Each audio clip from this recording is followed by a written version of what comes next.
Bore da, croeso cynnes i chi fod yma i roed fan enw yr arglwydd Iesu Grist. Chi'n gweld mae Emyr yn arwen ni yn yr oedfa. Yn dymuno bendith Duw arno ti Emyr, fy ti agor y gair i ni heddi. Mae Paul yn dweud yn y llythyr yn yr Effesied, ffordd dda o ddechrau'r bore felly, mae'n dweud bendigedig fyddo Duw a Thad ein harglwydd Iesu Grist. A beth sy'n wir amdano ni bore yma sy'n credu yn yr arglwydd Iesu Grist, mae'n wir am bob un ohono ni. A mae wedi'n bendithio ni yng Nghrist a phob bendith ysbrydol yn y nefolion leoedd a'n gweddi ni. Gyda'n gilydd yw byddwn ni'n profi y bendith yna gyda'n gilydd wrth ni addoli y bore yma. Bydd Emyr yn arwen ni eto am 5 o'r gloch y pnawn yma, os dwi'n mynd.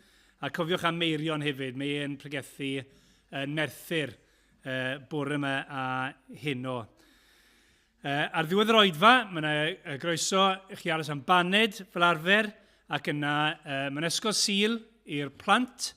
O'n i'n dwy'n i ben yr wythnos o weddi, na ddechrau dy llun diwetha, heddi trwy yn lle cael ysgol sul i'r plant hun ag yr oedolion, ni'n mynd i gael cyfnod o weddi fan hyn gyda'i gilydd, a bydd yr ysgol sul a'r cyfnod o weddi yn dechrau tua 11:45. Cofiwch bod cwrdd gweddi yma nos Fawrth fel arfer, ac yna, fel ni sôn yn barod o'r blaen, mae yna gwrs darganfod Cristnogaeth yn cychwyn nos Fercher am 6:30, a mae hynny yn siop goffi 1 to 2 Eglwys yr Heath yn Whitchurch Road. Cofiwch am hyn, mae yna wahoddiadau yma, cyfle i roi, os ych chi wedi rhoi gwahoddiad i rhywun, mae rhywun yn dymuno dod, mae croeso i chi ddod gyda nhw hefyd, ond mae'n gyfle da i esbonio yr arglwydd Iesu Grist a beth yw Cristnogaeth i bobl. Felly, cyfle ola i roi gwahoddiadau cyn nos Fercher. A cofiwch am hynny hefyd yn eich gweddiau chi dros y dyddiau nesaf. Clybiau'r plant fel arfer dydd Gwener, ac yna mae brecwas merched yn nia brawn bore dydd Sadwn yn cyrraedd ymlaen gyda'r astudiaethau chi wedi bod yn wneud. Cofiwch hefyd am gastiau'r mis. Mae'r castiau'r mis mae'n mynd at waith Beach Missions. Mae'n siŵr o'n i glywed mwy am hynny maes o law. Ac yna, os dwi'n mynd sul nesaf, fydd Emyr yn arwen un y bore a Gwydion yn y prynhawn. Dyna'r coeddiadau gyd fi'n meddwl. Newn ni droi at Dduw mewn gweddi.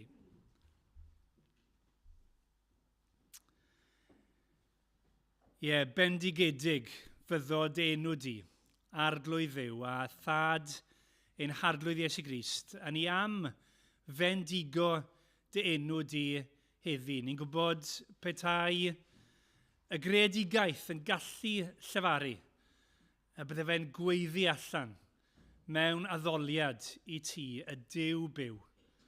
O Dduw, ni'n diolch i ti bod ti wedi datguddio i ni pwy wyt ti. Nid yn unig trwy'r greadigaeth, ond trwy'r air di a trwy yn bennaf yr arglwydd Iesu Grist.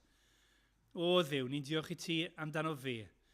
Ni'n diolch i ti bod e ddim yn unig yn dangos i ni pwy wyt ti, ond bod e'n dangos i ni y ffordd i ddod ato ti. Yn wir, fe yw'r ffordd i ddod ato ti. Ac o arglwydd, ni'n gweddio y bore yma, ar hyd y dydd, bydde'n meddyliau ni'n cael ei llenwi ganddo fe, a'r gwirionedd amdano fe, a beth mae wedi cyflawni. O Dduw, ni'n gweddio y bore yma nawr, wrth ni daddoli di, bydden ni'n profi yr arglwydd Iesu Grist yn hunain. Wrth ni glywed i air bydde ni'n derbyn fel dy air di. Go arglwydd, bydde ti yn newid ni, ac yn gwneud ni'n debycach iddo fe. Arglwydd, bydde fe'n oll yn oll i ni. A bydde ni'n ymddiried yn fwy ynddo fe, yn ei garu fe'n fwy, ac am fwy o sêl i wasanaethu fe. O arglwydd, ni'n gweddio ti drig yr rhai wrthon ni. Cofia y rhai sydd adre sydd ddim yn gallu bod yma, sy'n gwylio ar y sgrin, ni'n gweddio rhai eraill falle sydd yn sal. Ta beth yw'r sefyllfa nhw, a ta beth yw'r sefyllfa ni yma bore yma. A roedd hi'n diolch ti bod ni'n dod at un sy'n gallu gweinidogeithi, sy'n dymuno gweinidogeithi i bob un ohono ni. O arglwydd, defnyddia gwaith yr ysbryd bore yma, ni'n gweddio, a gogonedda, enw Crist yn ein plith ni, mawl a chlod iddo fe. Amen.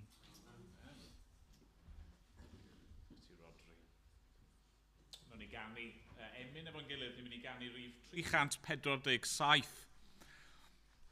Hwn ydy'r dydd y cododd Crist gan ddryllio pyrth y bydd o cyfod fe enaid. Na fydd drist i edrych ar ei wedd. Ac ymlaen, o'n i sefyll i ganu mawl yn gilydd.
O'n i'n troi bore yma at 1 Corinthiaid pennod 15.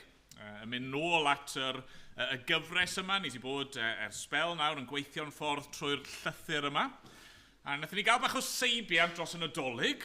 A dros mis Rhagfyr, wnaethon ni dreulio rhyw fis yn meddwl am yr ymgnawdoliad. Yn meddwl am enedigaeth yr arglwydd Iesu Grist. Nawr, mae'n ddigon priodol nawr bod ni'n mynd i dreulio rhyw fis, fwy neu lai, yn meddwl am yr atgyfodiad. Chi'n cofio, rheini ohonoch chi oedd yma, yn yr 11 adnod gyntaf o bennod 15, mae Paul wedi bod yn atgoffa y Corinthiaid o yr hyn oedd e wedi pregethu o'r cychwyn, yr hyn o'n nhw wedi credu o'r cychwyn. A wnaethon ni weld lot o bethau pwysig yna. Ond nawr, wrth i ni gyrraedd adnod 12 ymlaen, am weddill y bennod, mae'n dod yn amlwg pam. Pam fod Paul yn atgoffa nhw o'r pethau yma. A reswm yw achos bod nhw wedi anghofio. Maen nhw wedi colli golwg a colli gafael yn un o'r pethau mwyaf canolog, mwyaf hanfodol, sef yr atgyfodiad.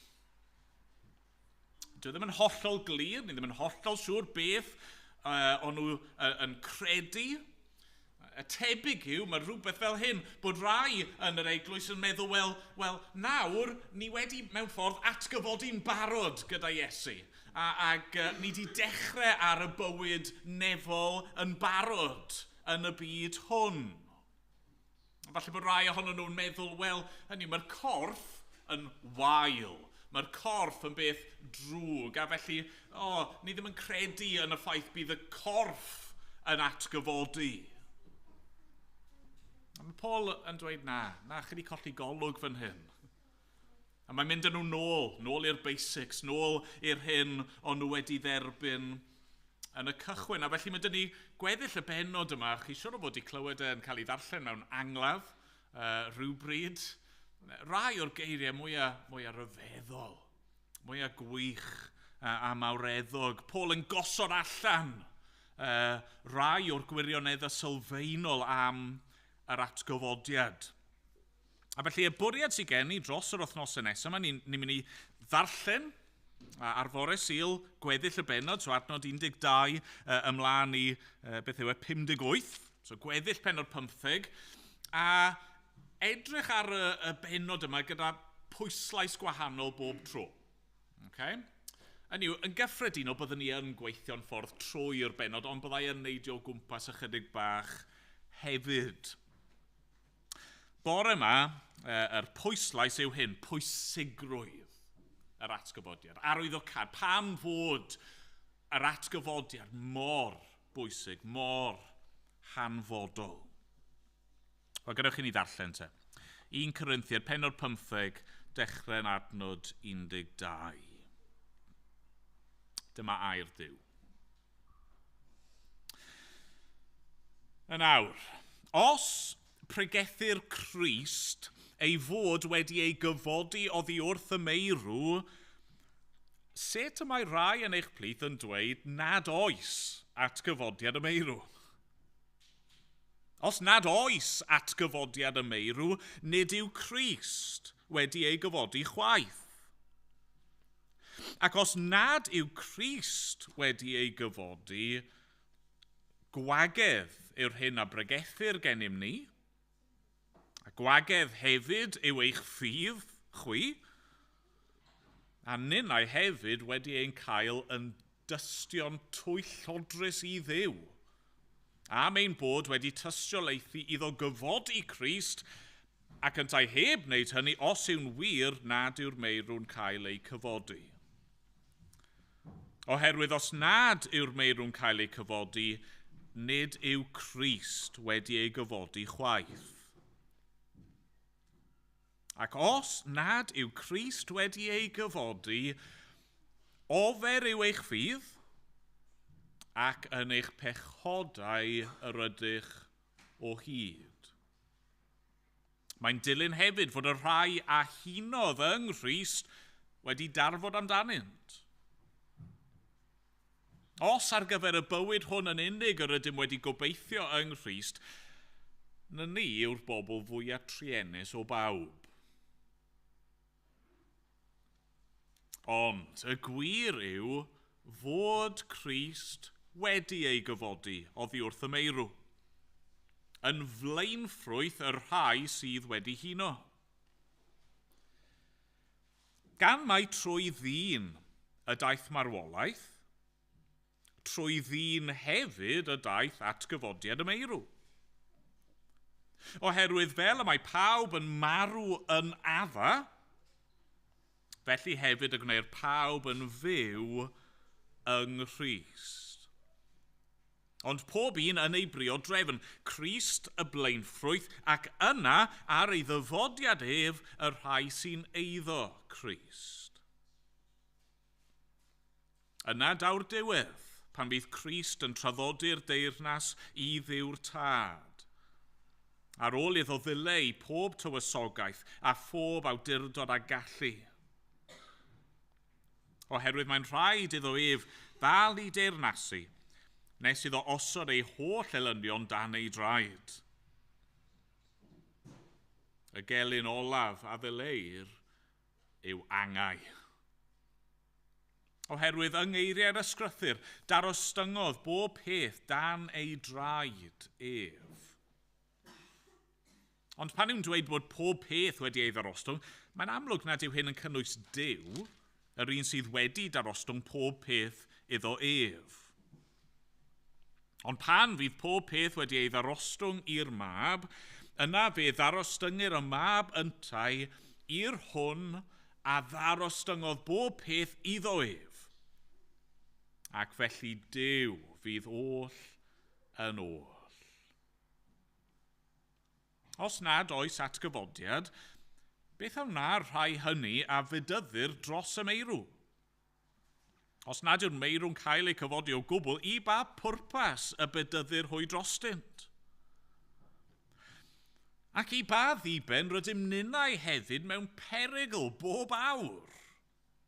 Rwyf yn marw beinydd. Mae hyn cyn wired a bod gennyf ymffrost ynoch gyfeillion yng Nghrist Iesu ein harglwydd. Os fel dyn cyffredin yr ymleddais a bwystfilod yn Ephesus, pa elw fyddai hyn i mi? Os na chyfodir y meirw, gadewch i ni fwyta ac yfed gan isfori byddwn farw. Peidiwch â chymryd eich cam arwain, mae cwmni drwg yn llygru cymeriad da. Deffrowch eich iawn bwyll a chefnwch ar bechod, oherwydd mae rhai na wyddant ddim am ddiw. I godi cywilydd arnoch rwyf yn dweud hyn. Ond bydd rhywun yn dweud, pa fodd mae'r meirw'n cael ei cyfodi? A pha fath gorff byddant yn dod? Y ffwl, beth am yr had rwy ti yn ei hau?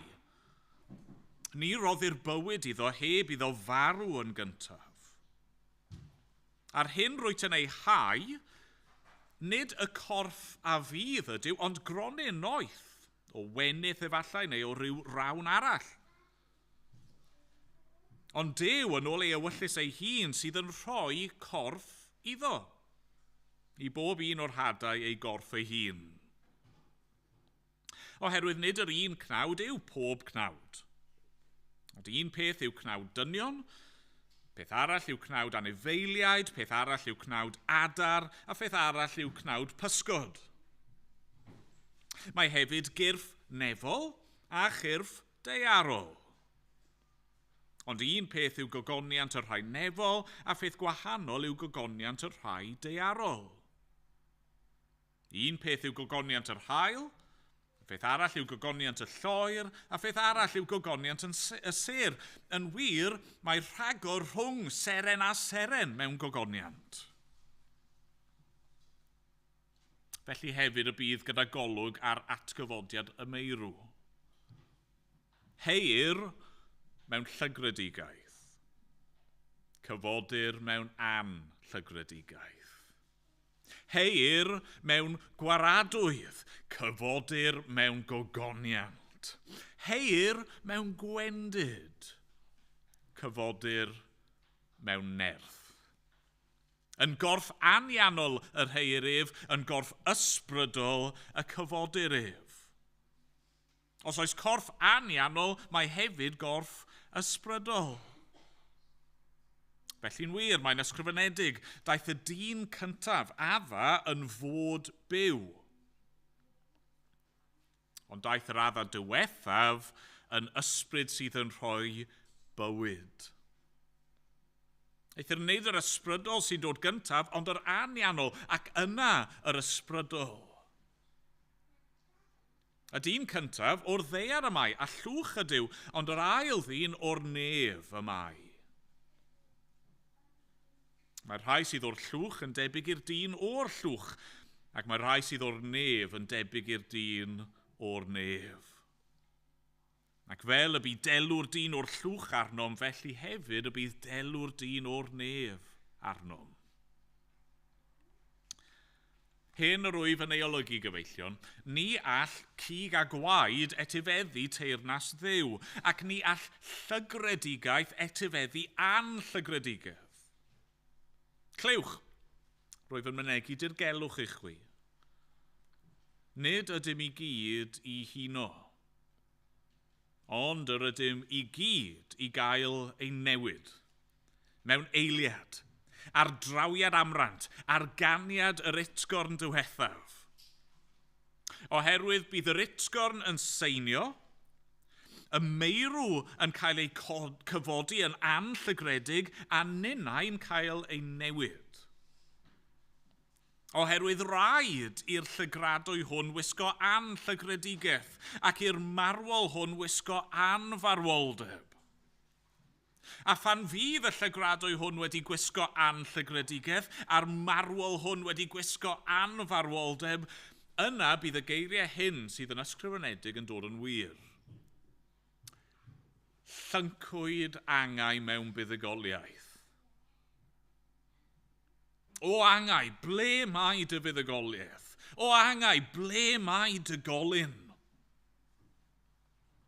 Colyn angau yw pechod, a grym pechod yw'r gyfraith. Ond i Dduw y bor diolch, yr hwn sy'n rhoi'r fuddugoliaeth i ni trwy ein harglwydd Iesu Grist. Felly, fy nghyfeillion annwyl, byddwch yn gadarn a diysgog, yn helaeth bob amser yng ngwaith yr arglwydd, gan eich bod yn gwybod nad yw eich llafur yn yr arglwydd yn ofer. Amen. Amen. Diolch i Dduw am ei air. Ni'n mynd i gael stori'r plant nawr. Diolch.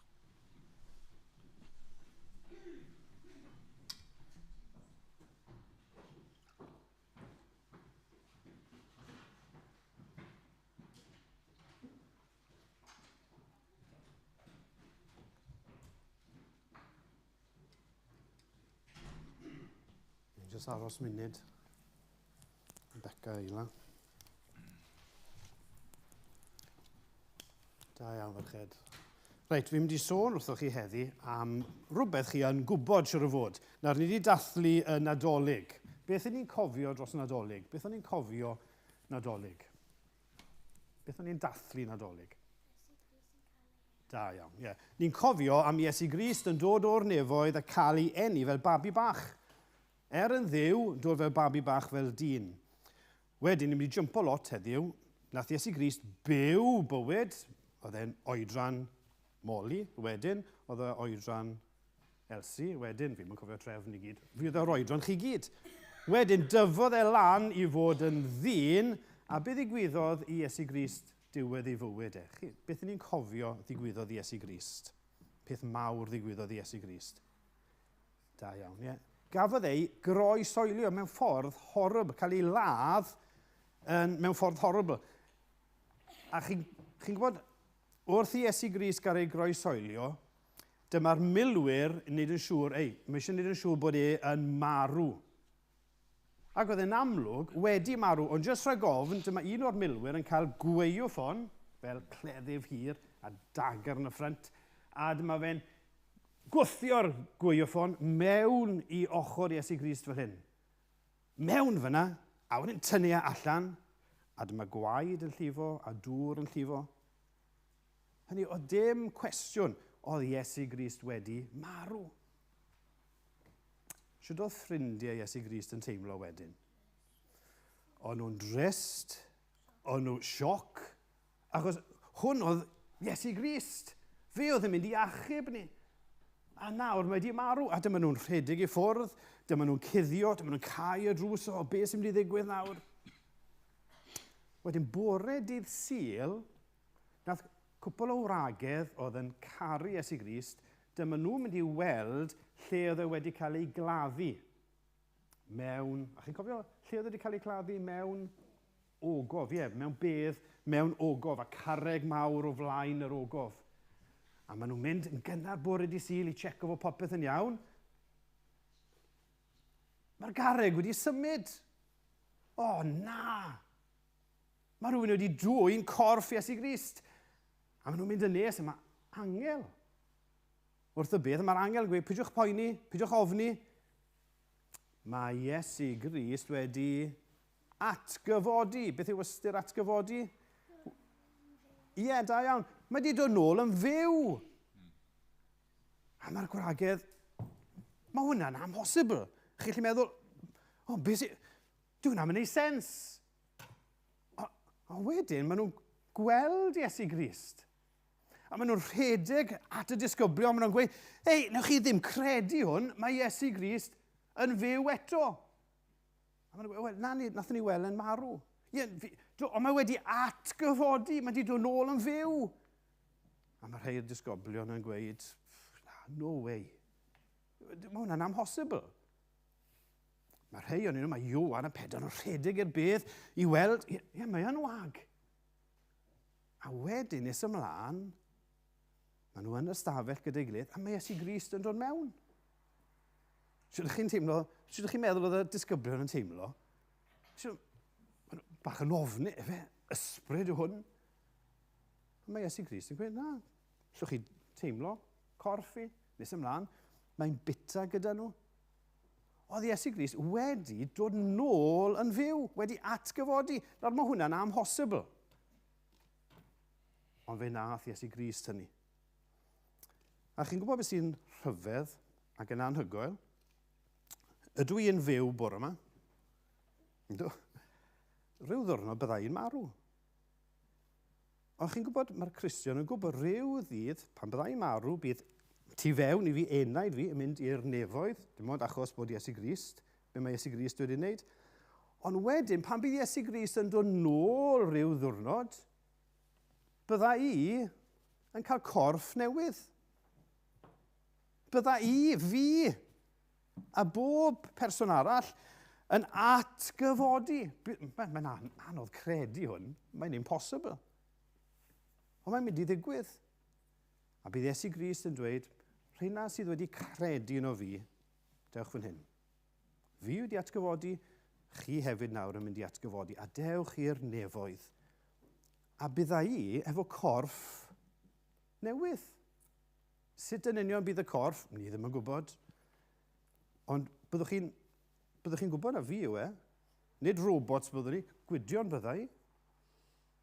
A bydda i, a bob Cristion arall, yn gweld Iesu Grist. Nawr mae hwnna'n, mae'n anodd deall hwn, ond mae e'n wir. A chi'n gwybod, Nadolig, ni'n cofio Iesu Grist. Chi'n cofio beth oedd fan hyn, amser Nadolig? Oedd coeden fan hyn, a fan hyn oedd, fi'n credu, baban Iesu yn y cryd, a ni'n cofio am hwnna i gyd. Mae'n gret gael pethau mae i atgoffa ni. I gofio bod Iesu Grist wedi atgyfodi, beth sydd gyda ni yw dydd Sul. Bob dydd Sul, nathon ni ganu, hwn yw y dydd, dyma'r diwrnod nath Iesu Grist atgyfodi. Dyna pam ni'n cyfarfod ar dydd Sul. Achos dyma'r diwrnod nath Iesu Grist atgyfodi. Felly bob dydd Sul, dylen ni gofio, mae Iesu Grist wedi atgyfodi.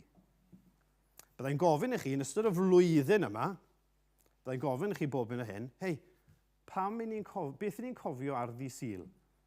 A fe eisiau chi ddweud fi, dyma diwrnod nath Iesu Grist atgyfodi. A mae hwnna'n newyddion gwych. Reit, yn rhyweddio.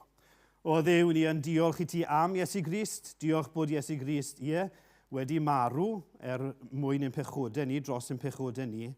Ond diolch, diolch, diolch bod Iesu Grist wedi atgyfodi yn fyw, a bod e'n fyw nawr. A ryw ddwrnod byddwn ni yn ei weld arglwydd diolch i ti am y newyddion da yma. Derbyn ein mawl a diolch yn enw Iesu Grist. Amen. Diolch yn fawr, cewch chi nôl. Diolch Gwydio. Ni'n mynd i ganu eto rhif 59 yn yr atodiad. Yng Nghrist ei hun mae'n ngobaith i. Ac mae'r trydydd pennill yn dweud hyn, rhai droi ei gorff dan geiad bedd. Nos ddi yn lladd goleini'r byd. Ond llifodd gras yn afon gref, cododd y Crist, a mae'n fyw o hyd. Tra saif mewn buddugoliaeth fri, mae pechod wedi'n gollwng i. Fi yn eiddo fe yn eiddo i fi.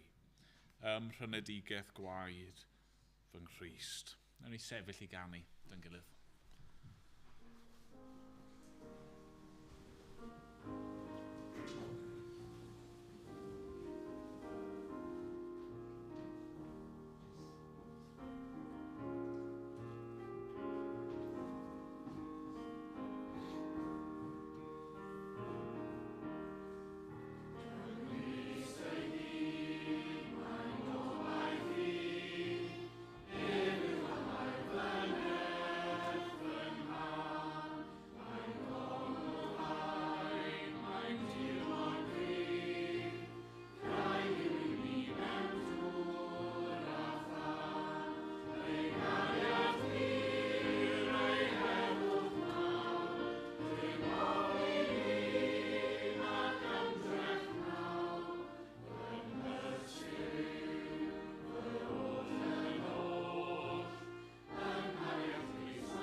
O'n i mewn, dwy gyfarfod bore ddo, ac dyma yna 2 berson yn yr cyfarfodydd gwahanol yma yn dyfynnu pennill.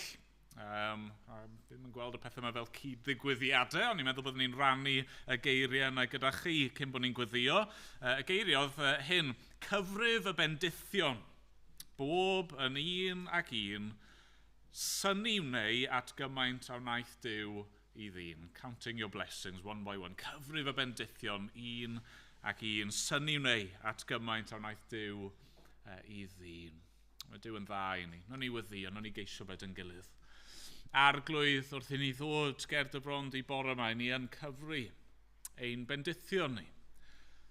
Ac arglwydd yn gweld y fod ti wedi bod yn garedig iawn wrtho ni. Dad, ni'n meddwl am rhai'r sefyllfaoedd mae pobl yn gwynebu yn y byd heddi, a rhaid i ni gyfadde bod pethau yn dda ac yn rwydd arno ni. Dad, ni'n meddwl am rheini sydd wedi cael ei effeithio yn Los Angeles efo'r tanau mawr yma. Arglwydd yn agosach i adre, ni'n meddwl am rheini yr wythnos hon sydd wedi cael ei effeithio gan y tywydd oer a garw. Arglwydd, ni'n diolch i ti felly'r bore yma am ddiogelwch ac am gartrefi ac am ddillad a bwyd a diod a theulu ac ni'n diolch am gwmni'n gilydd y bore yma. Ond arglwydd, fel ni wedi cael yn atgoffa'n barod gan Rodri, ti wedi ein bendithio ni a phob bendith ysbrydol yn y nefolion leoedd. A ti wedi gwneud hynny trwy yr arglwydd Iesu Grist. Yn wir, trwy ei fywyd, a'i farwolaeth, a'i atgyfodiad. Yn ein diolch, am fod Crist wedi codi. Codi gwnawn ni hefyd. Yn ein diolch, mewn un ystyr bod ni wedi dechrau ar y bywyd nefol yn barod, ein bod ein bywyd ni'n ddiogel yng Nghrist. Ein bod ni, trwy ffydd, wedi eistedd gydag ef yn y nefolion leoedd. Ond ni'n diolch i ti hefyd am yr gobaith yna sydd gennym ni. O atgyfodiad corfforol, o nefoedd a deiar newydd a chorff newydd. A fydd yn addas i fod yn dy bresenoldeb di ac i thaddoli di am byth. Dad, helpa ni felly. Helpa ni bore yma i gyfru yn bendithio ni, bob yn un, ac i ddiolch i ti amdanyn nhw. Dad, helpa ni bore yma i werthfawrogi mawredd atgyfodiad Crist a pwysigrwydd yr atgyfodiad i ni. Arglwydd, helpa ni felly yn ein gwendydd.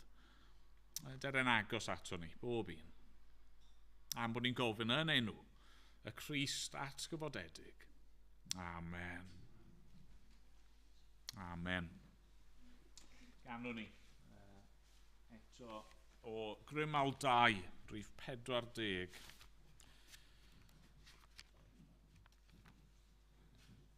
Atgyfododd Iesu. Mae yn fyw. Na ni sefyll i ganu.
lle ni wedi cyrraedd adran fawr olaf y llythyr mewn ffordd, neu yn sicr problem fawr olaf y Corinthiaid, ag it's a biggie.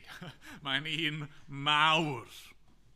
Fel ni wedi gweld, oedd rai o'r Corinthiaid wedi dechrau gwadu y syniad yma o atgyfodiad corfforol.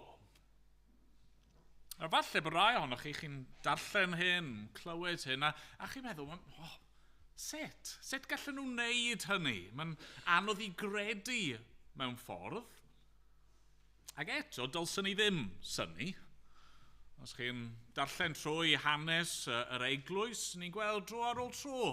Yr syniadau canolog yma yn cael ei gwadu, yn cael ei gwrthwynebu. A hyd yn oed heddi, hynny, mae'n y bobl mas na, sydd yn galw ei hunan yn Gristnogion, yn hawlio'r enw yna, ni'n ddilynwyr i Iesu Grist, ac eto bydda yn gwadu bod Crist wedi atgyfodi, ac yn gwadu'r syniad bod ni yn mynd i atgyfodi hefyd. Hynny, falle bod nhw'n gwneud hynny am resymau gwahanol i'r Corinthiaid, ond yr un yw'r broblem. A mae e'n broblem. Ni'n gorfod sylweddoli, dyna fi eisiau ni wir i weld bore mewn, mae gwadu yr atgyfodiad yn broblem. Achos os chi'n gwneud hynny, chi wedi colli Cristnogaeth. Chi wedi colli beth yw hi i fod yn Gristion. Y darlun oedd yn dod i'r meddwl oedd plug mewn bath. Chymod, os ydych chi bath, mae'n llawn dŵr, ac mae'n edrych yn gynnes gobeithio ac yn groesawgar, yn hyfryd, chi'n barod i fe mewn. Ond os chi'n tynnu'r plug mas, mae'n edrych falle ar ôl o gyntaf fel peth ddigon bach, ddigon dinod, tynnu'r plug yna mas, ond cyn i chi droi rown, mae'r bath yn wag. Sdim byd ar ôl yno i'w fwynhau. Mae'r atgyfodiad yn holl bwysig. Mae Paul yn dadlen glir yn syth fan hyn. Os chi'n gwadu'r syniad o atgyfodiad, yna dyw Crist heb ei gyfodi. Ond mae'r ffaith fod Crist wedi ei gyfodi yn arwydd clir ein bod ni hefyd, ni sy'n credu ynddo, yn eiddo iddo fe, yn mynd i gael ein cyfodi yn gorfforol hefyd. Felly pam fod atgyfodiad Crist a'n atgyfodiad ni felly mor bwysig? Y peth cyntaf eisiau ni weld yw hyn, heb yr atgyfodiad, does gen i ni ddim neges. Right? Heb yr atgyfodiad, mae neges Cristnogaeth yn wag. Dwchwch ar adnod 14 ac 15 efallai, yn bwysica. Os nad yw Crist wedi ei gyfodi, gwagedd yw'r hyn a bregethir gennym ni, gwagedd hefyd yw eich ffydd chwi, a ninnau hefyd wedi ein cael yn dystio'n trwy llodrus i Dduw, am ein bod wedi tystiolaethu iddo gyfodi Crist ac yn dau heb wneud hynny, os yw'n wir nad yw'r meirw'n cael ei cyfodi. Be mae Paul yn dweud yn syml fan hyn yw, os ni'n colli'r atgyfodiad, yna mae canolbwynt y neges wedi mynd. Mae'r hyn oedd Paul wedi pregethu a'r apostolion eraill wedi pregethu o'r cychwyn cyntaf, mae'n wagedd. Mae'r hyn oedd y Corinthiaid wedi credu a derbyn o'r dechrau, mae'n rwtsh, mae'n nonsens. Heb yr atgyfodiad, does na ddim byd unigryw am Grist. Does na ddim byd unigryw am Gristnogaeth. Ond ni'n cael yn atgoffa, darlun bach i chi. Mae yna gân enwog, a fi ddim cweit yn siŵr swn i weid enw'r gân yma. Na i trial weid, falle geith rhywun cywiro fi ar y diwedd, right? Prisen Colin en synain ciwsol. Okay, rhywbeth fel na yw. Can yw gan Eidalwr. Okay? Dyn o'r enw Adriano Celentano. A nath e ysgrifennu'r gan yma, a y reswm nath e ysgrifennu'r gan oedd mwyn trio profi rhywbeth. Oedd eisiau profi bydde yr Eidalwyr, oedd e'n canu iddyn nhw, yn hoffi unrhyw gan Saesneg, neu Americanaidd. A felly, beth sy'n ddiddorol am y gan yma, chi'n gwrando arno fe, a chi'n dweud, mae'n swnio fel bod e'n siarad, neu'n canu yn Saesneg, ond chi just methu cweith wneud mas y geiriau. A y gwir yw, nid Saesneg yw e, mae jyst yn canu nonsens. Mae'n neud y synnau yma sydd yn swnio fel rhyw fath o gan pop eingl Americanaidd, ond does na ddim sylwedd iddo fe. Nonsens yw e. Ac oedd y gan yn boblogaidd. Mae'n gan dda, ewch i rando arno fe. Mae'n catchy, ti hwnt, mae'n frustrated, achos chi methu canu e, really, achos mae'n jyst yn siarad gobbledygwk. Dyna mae Paul yn dweud fan hyn, chi'n gweld? Heb yr atgyfodiad, os nag yw'r arglwydd Iesu Grist wedi dod nôl yn fyw, os nag oedd y bedd yna'n wag ar y trydydd dydd, mae'r neges yma just sŵn yw e. Nonsens. A gweud y gwir, mae Paul yn dweud rhywbeth fwy difrifol. Mae'n dweud, os nag yw'r atgyfodiad wedi digwydd, yna mae'r neges yn gelwydd. Ni'n dweud fod Duw wedi gwneud rhywbeth nath e ddim gwneud mewn gwirionedd. Ni'n gweud bod yr Hen Testament yn addo rhywbeth nath ddim digwydd. Ni'n gweud, gallech chi ddadle fod Iesu ei hun wedi dweud celwydd. Achos oedd Crist yn dweud bod e'n mynd i farw ac yn mynd i atgyfodi. Heb yr atgyfodiad, does dim Cristnogaeth ar ôl. Ni wedi bod yn dathlu, o'n i'n gweud yn gynharach, ni wedi treulio mis cyfan yn dathlu y Nadolig, gwych, wrth fy modd. Ni wedi bod yn dathlu'r ymgnawdoliad a geni yr arglwydd Iesu Grist, a mae hynny'n bwysig. Ac wrth gwrs, i ni hefyd yn dysgu ac yn darllen am ei fywyd e, a'r pethau gwnaeth e. Ond mae Paul fel petai'n dweud fan hyn, os chi'n gwadu'r ymgnawdoliad, mae popeth arall yn cwmpo fel pack of cards, neu house of cards, ddylswn ni ddweud.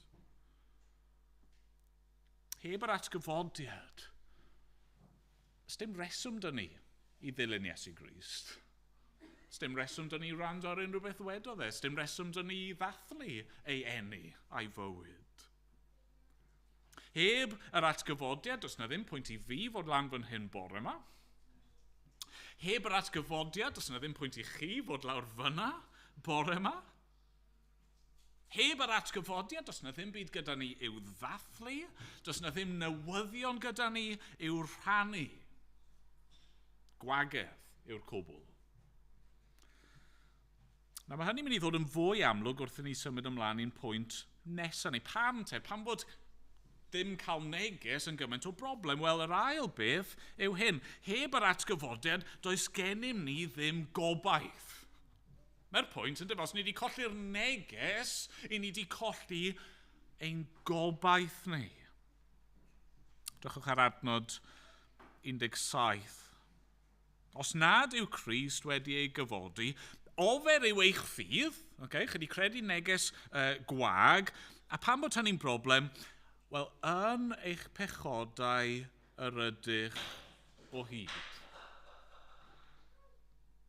Mae'r Beibl yn glir, yn dydy, yn hollol glir, o'r dechrau'r diwedd. Mae'n problem pennaf ni fel pobl yw ein pechod ni. Y pechod yma sydd yn ein gwahanu ni oddi wrth Dduw, y pechod yma sydd yn talu cyflog, sef marwolaeth. A'r atgyfodiad yw'r prawf fod Duw wedi ein hachub ni o bechod. Yr atgyfodiad yw'r dystiolaeth fod Crist wedi llwyddo. Fod ei aberth ar y groes wedi cael ei dderbyn, fod ei fywyd perffaith wedi cael ei dderbyn yn ein lle ni. Yr atgyfodiad yw'r prawf. Bod melltith pechod wedi cael ei gymryd, bod y cwpan wedi ei yfed i'r gwaelod, bod ein euogrwydd ni a'n cosb ni wedi ei ddelio gyda unwaith ac am byth, ac yna, wedi gorffen ei waith, mae Crist wedi codi mewn buddugoliaeth. Bydd Paul yn mynd mlaen, na ni gyrraedd diwedd y benod yma, lle mae'n sôn am y ffaith fod angau yn cael ei llyncu mewn buddugoliaeth. Wel, heb yr atgyfodiad, dyw hynny ddim wedi digwydd. Does na ddim fuddugoliaeth ar bechod, felly does na ddim fuddugoliaeth ar marwolaeth, a felly ni'n dal i fod yn ein pechod, a ni'n byw mewn sefyllfa hollol anobeithiol. Mae'n rai siope. Mae'n wir weithiau yn y wlad yma. Mae'n fwy gwir yn America, a gweud y gwir. Siope lle, pan chi'n gadael y siop, os chi eisiau mynd mas gydag unrhyw beth, chi'n gorfod dangos eich receipt. Right? Mae'n rhywun yn sefyll wrth y drws yn checko'ch receipts chi. Mae rai chi roi prawf. Cyn bod chi'n gallu gadael, cyn bod chi'n gallu mynd mas, chi'n gorfod bod â thystiolaeth fod y pris wedi cael ei dalu. A be mae Paul yn dweud fan hyn yw, yr atgyfodiad yw'r prawf, yr unig prawf posib fod Crist wedi cyflawni ei waith. Yr atgyfodiad yw'r unig prawf fod yna obaith i chi ac i fi. Os nag yw Crist wedi ei gyfodi, ni'n dal i fod yn ein pechod. Os nag yw Crist wedi gyfodi, meddai pob beth am y rhai yn adnod 18, y rai a hunodd yn Crist, y Cristnogion hynny sydd wedi marw gyda'i gobeith nhw yn Crist, mae'n dilyn hefyd bod rhain wedi darfod amdanynt. Pa obeth sydd i nhw? Mae bydd rhywun yn dweud, wel, dal mlaen, nag yw Cristnogaeth yn beth da. Nag yw caru pobl eraill, caru'n gylynion, rai o'r pethau yna nath Iesu ddysgu, nag yw nhw'n bethau da i'w gwneud. Nag yw bod yn ostyngedig ac yn addfwyn a'r holl bethau hynny mae Cristnogaeth yn annog. Nag yw nhw yn bethau sydd yn positif i'r byd. Wel, ydyn. Ond dyn nhw ddim yn ddigon. Ni angen mwy yn dyn ni. Drychwch ar adnod 19. Na ni yw'r bobl fwyaf truenus o bawb.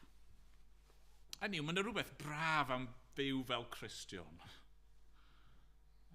Dilyn yr arglwydd Iesu Grist a byw mwyn Duw a byw mwyn eraill a stop yn gorfod byw i'r hunan. Mae'n rhywbeth hyfryd am hynny, ond ni angen mwy nag i ni. Achos ni'n gwybod bod na fwy na just y bywyd yma. Ni ddim just angen rhyw self-help yn ystod ein amser ni ar y ddaear. Ni angen achubiaeth ar gyfer y bywyd sydd i ddod.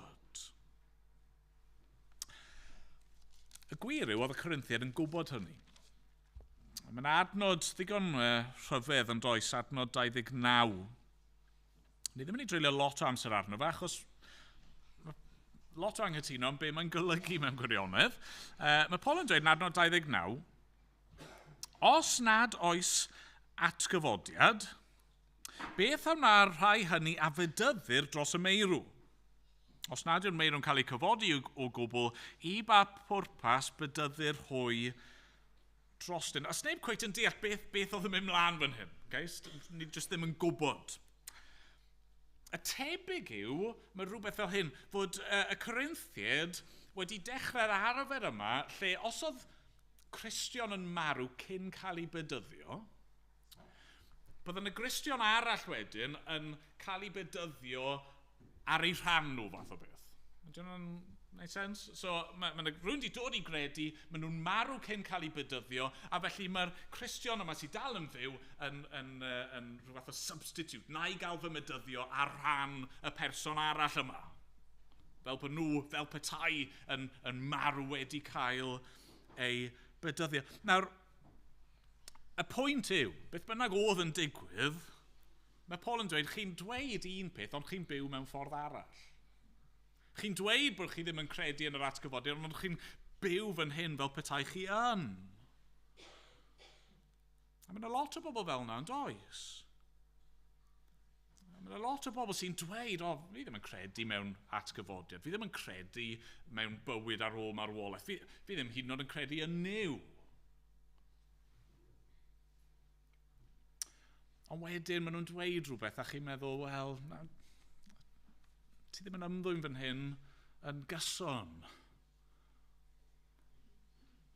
Ni gyd yn reddfol yn gwybod fod na fywyd ar ôl marwolaeth.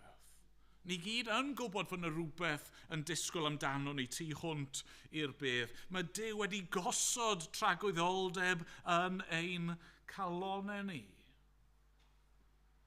Ni'n gwybod mai nid marwolaeth yw'r diwedd, a mae rhywbeth yno ni sy'n gwybod bod ni angen cael ein hachub. Be mae Paul yn dweud yw, os nag os atgyfodiad, does dim gobaith.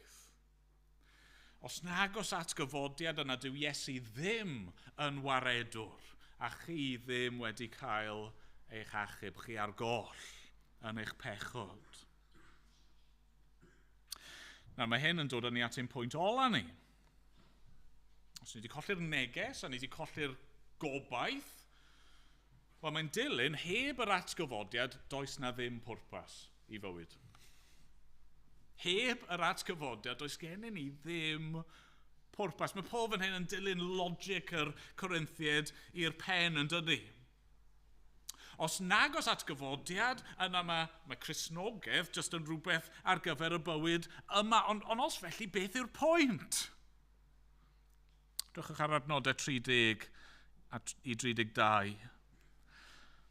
I ba ddiben rydym ninnau hefyd mewn perygl bob awr. Rwyf yn marw beinydd. Mae hyn cynwired a bod gennyf ymffrost yn o'ch gyfeillion yng Nghrist Iesu ein harglwydd, os fel dyn cyffredin yr ymleddais a bwystfilod yn Ephesus, pa elw fyddai hyn i mi? Os na chyfod yr ymeirw, gadewch i ni fwyta ac yfed, gan esfori byddwn barw. Mae Paul mewn ffordd yn dweud fan hyn, os nag os atgyfodiad, what's the point? Pam bo fi'n boddran? Pam bo fi yn pregethu? Pam bo fi yn diodde? Pam bo fi'n brwydro? A siwr o fod yr anifeiliaid gwyllt yma yw jyst rhywbeth o symbol ar gyfer yr gelynion oedd e'n gwynebu. Falle bod nhw'n rai llythrenol hefyd ni ddim yn gwybod. Ond pwynt Paul yw pam bo fi'n mynd trwy hyn i gyd? Pan bo chi, Corinthiaid, yn boddran dilyn yr arglwydd Iesu Grist, a pan bo chi'n boddran byw fel Cristion, os nag os atgyfodiad, os nag os bywyd ar ôl marwolaeth, pam ddim just bwyta ac yfed, pam ddim just gwneud y mwyaf o heddi, achos fori ni just yn mynd i farw a cael ein claddu a pydru a bydd neb yn cofio amdano ni ta beth.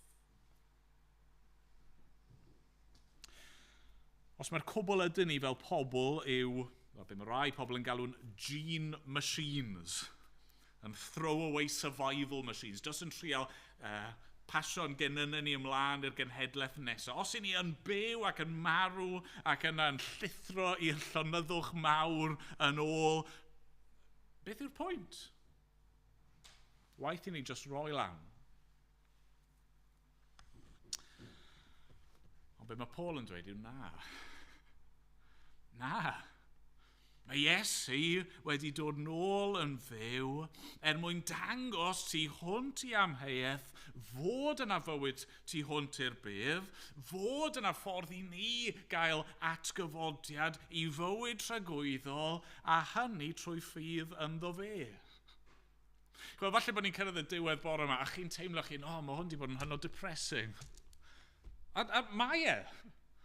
Dyna pwynt Paul yn yr adran cychwynnol yma. Mae wedi bod yn trial dangos mewn ffordd negyddol i'r Corinthiaid yma beth ych chi'n gwneud. Heb Grist, heb atgyfodiad, does da ni ddim byd. Mae e'n sefyll gwir. Na'r gwir. A felly bore yma, mae gennyn ni neges i'w gredu. A neges i'w rannu, a neges i'w ddathlu. A mae gennym ni gobaith i'n cysuro, a gobaith am faddeuant. A mae gennym ni bwrpas i'n bywyd, a reswm i fyw heddi a fori, a am faint bynnag o amser mae'r arglwydd yn rhoi i ni. Mae gennym ni efengyl. Newyddion da o lawenydd mawr sy'n llawn cysur sydd yn rhoi reswm i ni fyw ein bywyd wrth i ni ddisgwyl disgwyl am ei ddyfodiad ei, a disgwyl am ein cyfodiad ni. Diolch iddo. Amen. Amen.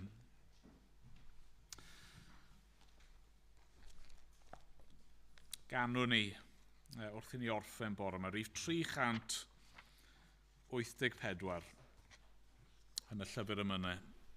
Melys cofio y cyfamod draw a wnaed gan dri yn un. Tragwyddodd syllu ar y person a gymerodd natur dyn.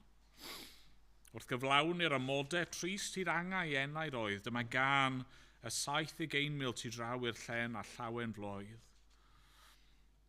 Ac pennill ola yn dweud hyn. Benaid gwyl y fan gorweddodd, pen brenhinoedd awdwr hedd. Y greadigaeth ynddo'n symud ynta'n farw yn y bedd, can a bywyd colledigion. Rhyfeddod mawr angylion nef, gweld Duw mewn cnawd a'i gyd addoli. Mae'r côr danweiddi iddo ef. Na ni sefyll i ganu dyn gilydd. Ar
arglwydd iddo ef, i'r arglwydd Iesu, yr atgyfodiad mawr ar bywyd y bo'r clod i gyd. Nawr byddai ni ras ein harglwydd Iesu Grist, a chariad Duw, a chymdeithas yr ysbryd glân, i aros gyda ni oll o'r awr hon ac hyd byth. Amen.